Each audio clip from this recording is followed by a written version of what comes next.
So this originally started out as a spec. So can you kind of tell us like your reactions when you first read this script, and what were your thoughts about it? When I first read it, I thought, this is a great series.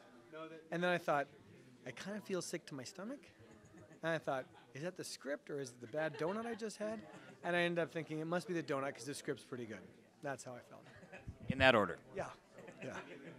So like, could you just talk about like the evolution of this show from like the web series to like the sci-fi now, and like just everything that's been embraced with it? It's not really the traditional path to network. So No, I think that the web series is one of those things where we started out in a way that it was this amazingly passionate project that we had, where we moved forward with it. A bunch of people who are really committed and put a lot of their own money into it, and people just thought this is going to be cutting edge and we're going to be able to do it.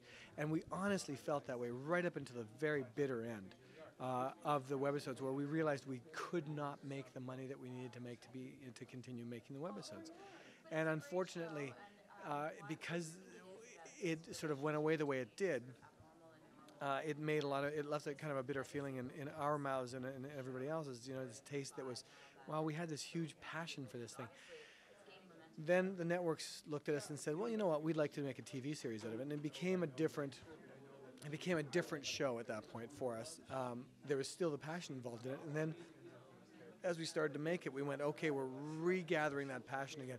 We were making something that was still brand new for us and brand new for the audience, and using technologies that were brand new and things like that. So we got that passion back very quickly, and that's what we've taken with us into season 2 of Sanctuary. So they were telling me that Amanda actually directed an episode. So how was that? How's that whole experience? And will she be directing more in the future? Do you think? Yeah, the episode that Amanda Tapping directed was probably the worst we've ever done. I don't even know if we can salvage it. So you probably never see it. It's unfortunate because she really put a lot into it. But I mean, I'm measuring it against all my episodes, so the truth of the matter is it was actually better than most of mine. And it'll probably be one of the best episodes we did this year. So she's a good director. Blah, blah, blah, blah, blah. All right? You got that out of your system, so there you go. Yeah, I have to tell you that I mean, we work together for 13 hours a day, and you always think, okay, well, I know what's going to come out of her, and every time she acts, I am surprised, and every time she says something in a creative meeting, I'm surprised. Not because I'm not expecting it, but because I keep thinking, I know to what level we're going to see that. And then she acts over that level. And then she comes up with something that comes under that level, and you just go, oh, okay. So when she directs, of course, I sit there thinking, she's going to be able to do this. And of course, she goes, and I go, oh, why am I never right? So that's how it was with her directing. So can you talk about you said there's a much different show now that's on Sci-Fi. So can you talk about the evolution of the storytelling and like what kind of how you plan on expanding on this franchise in the next further seasons? Well, I think one of the things you have to realize is that there's no limit to what we can do, and a lot of times.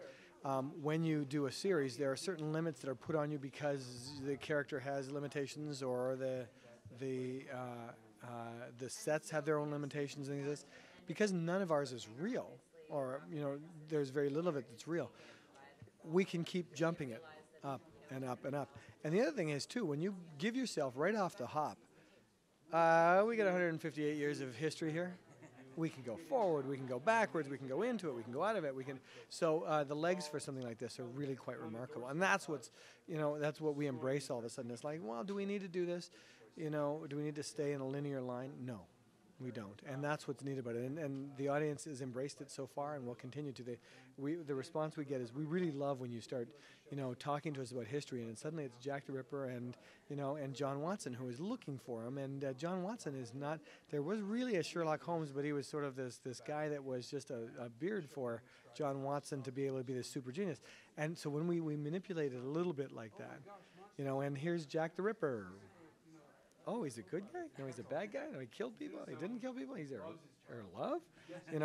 That's what it allows us to do, so it's pretty cool. It must be just fun to just pluck things out of the history books and just like, okay, well, we can have him do this and her do this. Yeah, and I think one of the things that happens is that when that kind of thing happens in a story meeting, when somebody goes, And of course, then there's this, and you go, oh, right, we can do that. And then suddenly history goes, and the historians all go, what are you talking about? And we go, well, it started with this, and that's our trail to this. So, yeah. Like, I mean, one of the things that we had so much fun with was saying, guess what? Vampires can't kill them with a stake through the heart. They're not afraid of the daylight. You can rain on them. This holy water does nothing to them. But then we make fun of that throughout the thing. We make fun of it as we go, saying, threatening to kill vampires like that, and then them going, go ahead. Doesn't work. So it's pretty cool. So what would you like to say to like just the fans who've embraced the show on the web, and for those who might not have heard of it or seen it, like what would you like to say to get them to tune in on Sci-Fi? For those that haven't seen it yet, it's like, what?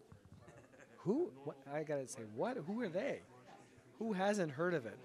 And for those of you who haven't watched it, it's like, come on. And for those that have watched it and loved it, it's like, see, that's what I'm talking about with those other guys. Okay, so talk to your friends, let them know, and then they'll start watching it. And the other thing is that just to everybody in general, season 1 was us throwing a hot potato up in the air and catching it and doing this kind of stuff. And we were going, whoa, whoa, what can we do? What can we do? What can we do? By the time we finished the first season, we had never seen a finished show. Now we've seen a season of finished shows, and we go, wow, that was pretty cool. Let's make it better. So season 2 is up here. It's huge compared to where season 1 was down here. And season 1, for those of you who haven't seen it, is amazing. So watch it. No excuses. Come back in like 2 hours. Thanks so much.